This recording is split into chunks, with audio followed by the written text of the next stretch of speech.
الحمد لله نحمده ونستعينه ونستغفره ونؤمن به ونتوكل عليه ونعوذ بالله من شرور أنفسنا ومن سيئات أعمالنا من يهده الله فلا مضل له ومن يضلله فلا هادي له ونشهد أن لا إله إلا الله وحده لا شريك له ونشهد أن سيدنا ومولانا محمدا عبده ورسوله أما بعد قال الله تعالى في القرآن الكريم ولا تهنوا ولا تحزنوا وأنتم الأعلون إن كنتم مؤمنين صدق اللہ العظیم۔ محترم سامعین کرام، بزرگان محترم،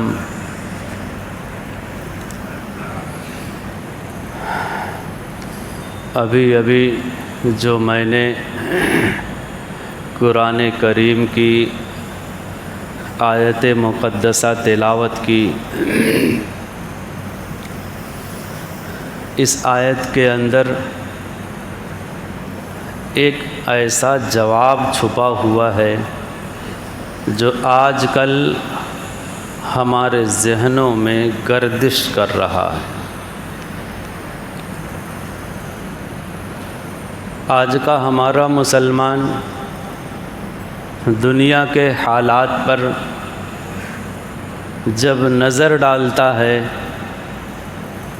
تو اس کے ذہن میں یہ بات آتی ہے کہ دنیا کے یہ حالات ہمارے اوپر آزمائش اور ابتلا کی یہ صورتیں ہمارے اسلام کی وجہ سے ہیں یا کسی اور کی وجہ سے، یا اسلام کی دوری کی وجہ سے۔ یہ جواب اس آیت مبارکہ کے اندر موجود ہے کہ ہمارے اوپر آزمائش، ہماری ابتلا، مصائبوں کا نزول، یہ آیا اسلام کی وجہ سے ہے یا اسلامی دوری کی وجہ سے؟ اگر ہم آج کے ماحول میں اپنی نظر کو دوڑائیں تو اندرون ملک ہو یا بیرون ملک ہو، جہاں کہیں بھی ہم نظر دوڑاتے ہیں تو ہمیں طرح طرح کی مسلمانوں پر آزمائشیں ہی دکھائی دیتی ہیں، طرح طرح کی الجھنوں کا شکار ہمارا مسلمان دکھائی اور سنائی دیتا ہے۔ کہیں پر موب لنچنگ کا شکار ہو رہا ہے، کہیں پر مساجد کو گرایا جا رہا ہے، کہیں پر مدارس میں تالے لگائے جا رہے ہیں، کہیں ہماری عبادتوں پر پابندیاں لگائی جا رہی ہیں، کہیں ہمارے شعائر اسلام پر طرح طرح کے آزمائشیں ڈالی جا رہی ہیں، اور مسلمانوں کو ان شعائر پر عمل کرنے سے روکا جا رہا ہے۔ مسلمانوں کو سیاسی اعتبار سے، معاشی اعتبار سے کہہ لیجئے، ایک طریقے سے منظم طریقے سے پیچھے ڈھکیلا جا رہا ہے۔ مسلمانوں کے نوجوانوں کو طرح طرح کے ذہنی الجھنوں کا شکار بنایا جا رہا ہے، غرضے کہ اگر ہم عالم میں اس طرح نظر دوڑائیں تو یہ ساری چیزیں اندرون ملک بھی دکھتی ہیں اور بیرون ملک بھی دکھتی ہیں۔ مسلمان جہاں کہیں بھی ہے، مذکورہ آزمائشوں کا شکار ہی آپ کو دکھتا ہے۔ ہمارا یہ شکار ہونا طرح طرح کی آزمائشیں ہم پر آنا، وجہ کیا ہے، سبب کیا ہے؟ آج کا ہمارا ایک نادان مسلمان، ضعیف اور کمزور ایمان والا مسلمان یہ سمجھتا ہے کہ یہ جو ہم پر آزمائشیں آ رہی ہیں، جو مصیبتیں آ رہی ہیں، طرح طرح کے جو الجھنیں ہمارے اوپر آ رہی ہیں، ایسا لگتا ہے جیسے اسلام پر عمل کرنے کی وجہ سے ہو، ایسا لگتا ہے جیسے قرآن کی روشن تعلیمات پر عمل کرنے کی وجہ سے ہو، شریعت کو بروج کار لانے کی وجہ سے ہو، اور وہ یہ سوچتا ہے کہ اگر ہم ان چیزوں کو چھوڑ کر ان کے رنگ میں رنگ جائیں تو ہو سکتا ہے کہ ہمیں دنیا کی فلاح و بہبود حاصل ہو جائے۔ یاد رکھیں، یہ ایک شیطانی مکر و فریب ہے، دھوکہ ہے، جو شیطانی وسوسہ ہے جو دلوں میں ڈالا جاتا ہے۔ ایسے بہت ساری مثالیں آپ کو ملیں گی کہ جنہوں نے اسلامی شریعت سے دنیا کے مفاد کے لیے، فائدے کے لیے، دنیا کی کامیابی اور کامرانی کے لیے اپنے آپ کو اسلام سے الگ کیا ہے، کنارہ کیا ہے، تو نہ وہ ایمان باقی رہا، نہ اسلام باقی رہا، اور نہ ہی دنیا کا ان کو کسی طرح کا فائدہ حاصل ہوا۔ آپ دیکھیں کہ دنیا کی یہ فلاح و کامیابی و کامرانی، ہمارے اوپر آزمائشوں کا آنا، اگر ہم قرآن سے اس کا حل تلاش کریں، دیکھیں، تو آپ کو یاد ہوگا کہ سن 3 ہجری کے اندر مدنی آقا محمد رسول اللہ صلی اللہ علیہ وسلم کی معیت میں، سرکردگی میں جنگ احد جب ہوئی، ایک طرف مسلمانوں کی تعداد صرف 700 تھی اور دوسری طرف کفار کی تعداد 3200 کے قریب تھی۔ مسلمان اس جنگ میں آزمائش کا شکار ہوئے۔ اللہ رب العزت نے ایک ابدی قانون مسلمانوں کو دے دیا، قیامت تک آنے والے مسلمانوں کے لیے ایک لائحہ عمل اور ایک قانون فطرت اٹھا کر کے دے دیا، اور مسلمانوں کو بتا دیا کہ تمہاری آزمائش، تمہارے اوپر مصیبت اور تمہارے اوپر یہ وقتی حالات کیوں آئیں گے اور کیسے ختم ہوں گے۔ وَلَا تَحْزَنُوا وَلَا تَهِنُوا وَلَا تَحْزَنُوا وَأَنْتُمُ الْأَعْلَوْنَ إِن كُنتُم مُؤْمِنِينَ۔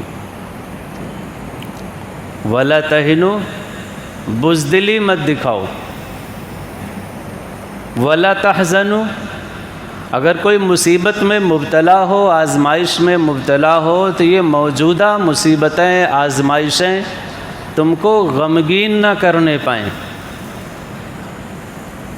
وَأَنْتُمُ الْأَعْلَوْنَ، تم ہمیشہ سربلند رہو گے، کامیاب رہو گے، تم ہمیشہ غالب رہو گے، لیکن اس کے لیے ایک شرط ہے، ان کنتم مومنین، شرط یہ ہے کہ تم مومن ہو۔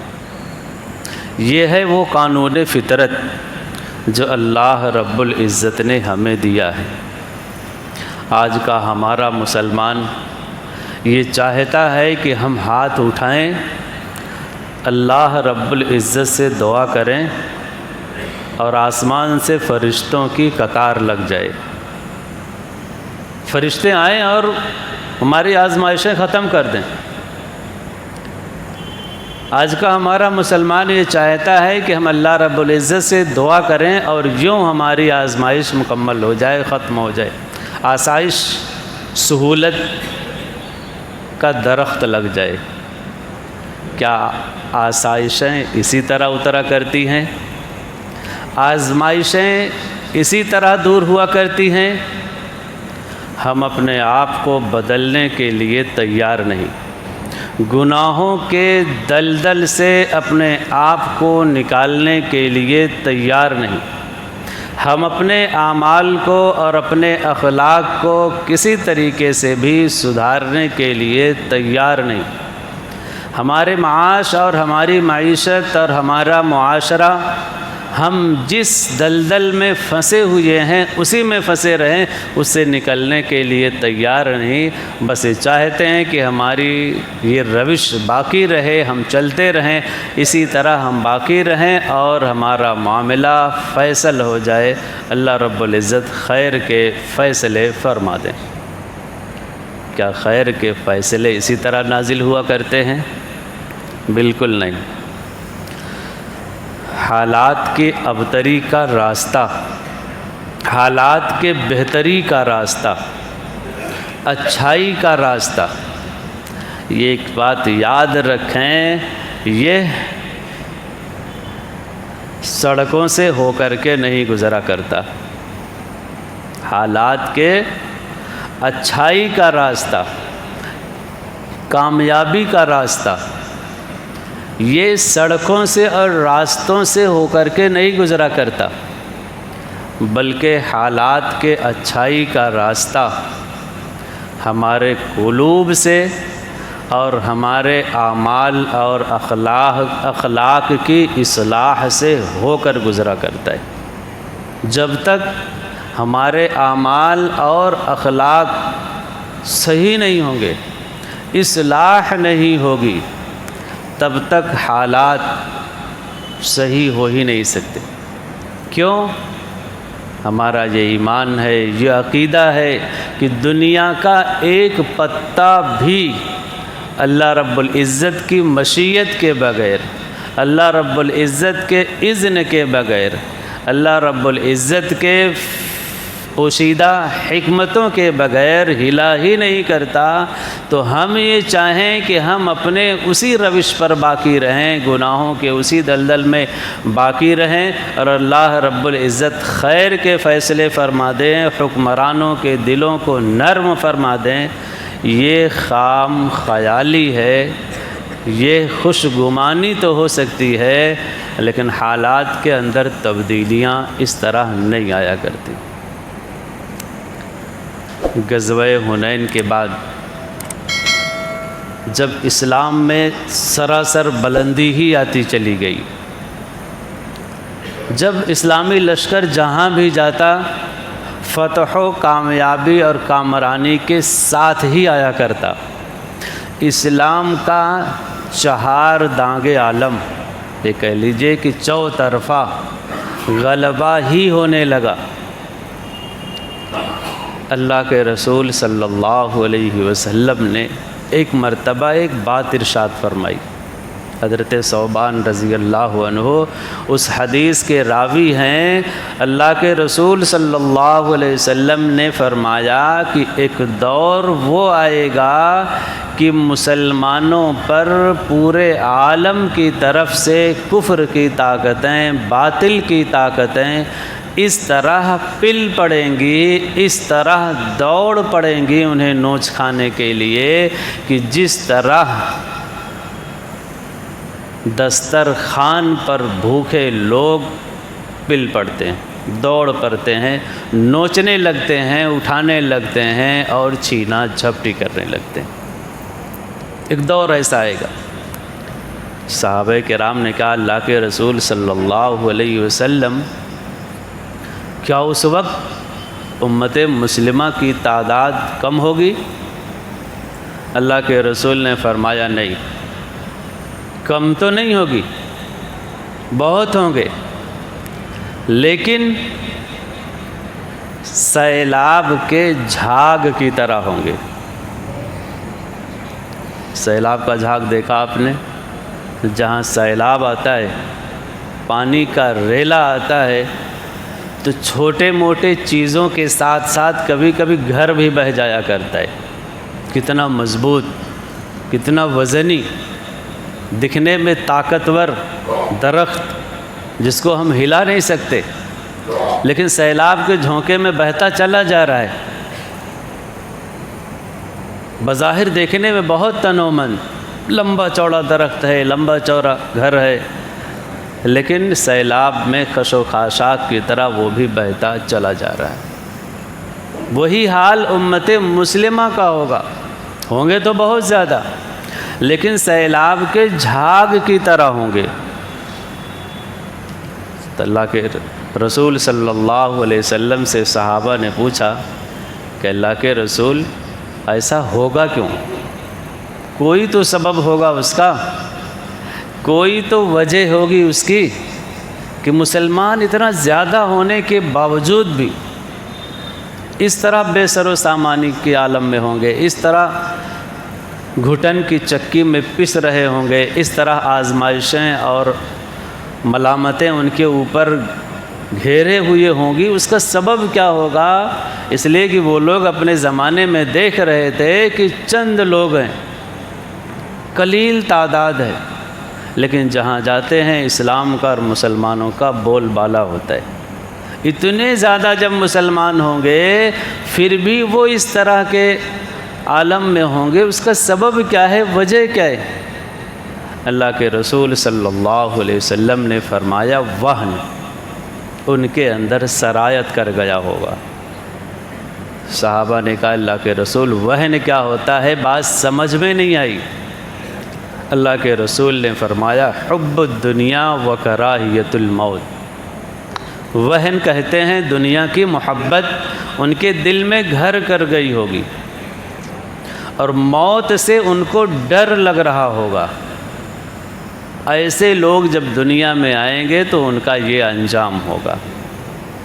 ایسا لگتا ہے کہ جیسے یہ حدیث ہمارے ہی دور کے لیے اللہ کے رسول نے دیکھ کر کے بیان کی۔ آج کا ہمارا معاشرہ، آج کا ہمارا مسلمان ملکی پیمانے پر نہیں عالمی پیمانے پر آپ دیکھیں تو پوری دنیا کی طاقتیں ایسا لگتا ہے جیسے وہ گٹھ جوڑ کر کے باقاعدہ منظم طریقے سے، چاہے انفرادی ہو، چاہے اجتماعی ہو، چاہے صوبائی ہو، چاہے ملکی، چاہے عالمی پیمانے پر آپ دیکھ لیں، مسلمانوں پر ایسے پلی پڑی ہیں کہ مسلمانوں کو سانس لینے کی بھی موقع نہیں دے رہے۔ کہیں ان کے وسائل کو قبضہ کرنا ہو، کہیں ان کے ملک کو تہہ تیگ کرنا ہو، کہیں مسلمانوں کو جان سے ہلاک اور برباد کرنا ہو، کہیں ان کے معاش کو، کہیں معیشت کو تباہ و برباد کرنا ہو، ظلم کی چکی میں پیس دینا ہو، مظلوم ہونے کے باوجود جیلوں میں قید کر دینا ہو، وغیرہ ذالک۔ طرح طرح سے آپ دیکھیں امت مسلمہ پر چوطرفہ یلغار ہے کفر کی، کفر جس کے اندر کبھی اتحاد نہیں ہوا تھا، آج الکفر ملت واحدہ کا مصداق بنا ہوا ہے۔ یہ حدیث سے لگتا ہے جیسے ہمارے ہی دور کے لیے ہو کہ تھوڑے موڑے مسلمان آج نہیں، تقریباً 2 یا پونے 2 ارب مسلمان ہیں اس دنیا کے اندر، لیکن ان کا معاملہ، ہمارا معاملہ اسی خش و خاشاک کی طرح ہے کہ جدھر سیلاب ہمیں لے جاتا ہے ادھر ہم بہنے کے لیے تیار ہو جاتے۔ یہ ہماری حالت ہے۔ اس حالت سے نکلنے کے لیے کچھ تو سبب ہوگا۔ مسلمانوں کا وہ کھویا ہوا کردار پانے کے لیے کچھ تو سبب ہوگا۔ اس کے لیے اکابرین نے، اسلاف نے وہ یاد دلایا ہے کہ اللہ کے رسول کے زمانے میں فتح مکہ کا وہ دور مسلمانوں کو مصائب اور اس تکالیف نے ایمان سے کبھی بیزار نہیں کیا، استقامت عطا کی۔ جب کبھی بھی امت مسلمہ پر حالات آئے، مصیبت آئے، امت مسلمہ ہمیشہ اپنے ایمان پر مستقیم رہی، دنیا سے، ایمان سے کبھی ان چیزوں نے سمجھوتا نہیں کیا۔ آج بھی امت مسلمہ کا اپنا وہ کھویا ہوا وقار اگر مل جائے، وہ کھویا ہوا وقار کیا ہے؟ سب سے پہلی چیز کہ ہم اللہ رب العزت کی طرف رجوع کریں، توبہ و استغفار کریں۔ استغفروا ربکم انہ کان غفارا یرسل السماء علیکم مدرارا۔ سورہ نوح میں بڑی تفصیل سے ہے کہ اگر تم اپنا کھویا ہوا وقار، آشائش چاہتے ہو، دنیا کے اندر فراوانی، کامیابی چاہتے ہو، تو سب سے پہلی چیز ہے کہ اپنے گناہوں سے توبہ کرو، اللہ کی طرف رجوع کرو، پھر دیکھو دنیاوی چیزیں اللہ رب العزت کیسے دہانے کھول دیا کرتا ہے۔ دوسری چیز، آج ہم جسے صرف نام کو اور لباس کو اپنا مسلمان ہونا سمجھتے ہیں کہ ہم تو مسلمان ہیں، مسلمان صرف نام اور لباس کے چلتے پھرتے پتلے کو نہیں کرتے، مسلمان اس کو کہتے ہیں کہ جو قرآن کے مطابق، شریعت کے مطابق، اللہ کے رسول کی سنتوں کے مطابق زندگی گزارے، اس کو مسلمان کہتے ہیں۔ ہم اپنے اندر ان چیزوں کو پیدا کریں، اللہ کا حکم پر عمل کریں، شریعت پر اپنا سب سے پہلا عمل کرنے کی فکر کام کریں۔ تیسری چیز، اتحاد پیدا کریں۔ چوتھی چیز، اپنے اعمال اور اخلاق کی اصلاح کریں۔ ہمارا عمل صرف مسجد تک، جمعہ اور عیدین تک موجود نہ ہو، ہمارے اعمال، ہمارے اخلاق مسجد کے باہر بھی دین والے ہوں، شریعت والے ہوں، دکانوں پر بھی ہو، معاملات کے اندر بھی ہو، معاشرے کے اندر بھی ہو، بھائی چارے کے اندر بھی ہو، اور پڑوسیوں کے اندر بھی ہو، جتنے بھی شعبے ہیں ہمارے اعمال اور ہمارے اخلاق بالکل اچھے والے ہوں، معاشرت والے ہوں، بھائی چارے والے ہوں۔ اور پانچویں چیز، ہمارے اندر دینی اور دنیاوی تعلیم مکمل طریقے سے اس کا رجحان بھی ہو۔ قوموں کے اندر تبدیلی اس وقت کے جو حالات ہوا کرتے ہیں، جو اسباب ہوا کرتے ہیں، جو ترقی کے معیارات ہوا کرتے ہیں، اسباب جو اختیار کرے گا وہ ترقی اسی کو ملنی ہے۔ ٹھنڈی چاہتے ہو ہوا تو اے سی لگاؤ، اے سی مسلمان لگائے یا کافر لگائے، جو بھی لگائے، اسباب جو بھی اختیار کرے گا اسی کو ٹھنڈی ہوا نصیب ہوگی۔ جو نہیں لگائے صرف دعا کرتا رہے، کبھی دعا سے یہ چیز حاصل نہیں ہوتی۔ ٹھیک یہی حال، یہ چیزیں ہم جب اپنائیں گے اپنے معاشرے کی اصلاح کے لیے، خود اجتماعی، انفرادی اور معاشرتی پہلو سے یہ چیزیں جب عام کریں گے، پھر انشاءاللہ وہ دور آئے گا کہ ہم یوں دعا کریں گے، اللہ رب العزت کی مشیت ہمارے حق میں فیصلہ کرے۔ ہماری بدحالی کا سبب اسلام پر عمل کرنا نہیں بلکہ اسلام سے دوری ہے، یہ ہم یاد رکھیں۔ جب تک اس چیز کو ہم نہیں سمجھیں گے اور اپنے اعمال کو، اپنے باطن کو، اپنے اخلاق کو اجتماعی اور انفرادی طریقے سے نہیں صحیح کریں گے، تب تک ملک کے حالات، دنیا کے حالات سدھرنے والے نہیں ہیں۔ ہم مٹ جائیں گے لیکن کبھی یہ حالات مٹنے والے نہیں ہیں، اس لیے کہ اللہ رب العزت کا جو فیصلے کا وعدہ ہے، ان کنتم مومنین کے ساتھ ہے۔ اخرجت للناس کہا اللہ رب العزت نے، اور ہمارا مسلمان صرف اپنے فائدے کے لیے، دنیاوی فائدے کے لیے جی رہا ہے، حالانکہ اللہ نے کہا کہ تمہیں تمہارے فائدے کے لیے نہیں بلکہ تمہیں لوگوں کے فائدے کے لیے زندہ کیا گیا ہے۔ امت مسلمہ کو دنیا میں اس لیے نکالا گیا، ہم آئے نہیں ہیں، ہمیں لایا گیا ہے، ایک مشن کے تحت بھیجا گیا ہے، اور اس مشن کے اندر اگر ہم کامیاب ہیں تو یہ سمجھ لیجئے کہ دنیا اور آخرت دونوں ہماری کامیاب رہے گی۔ اگر ہم اس مشن کے اندر فیل ہیں تو پھر جب تک ہم فیل ہیں، ناکامی اور نامرادی ہمارا یہی جینا اور مرنا بنے گی۔ اللہ رب العزت سمجھ عطا فرمائے۔ وآخر دعوانا الحمدللہ۔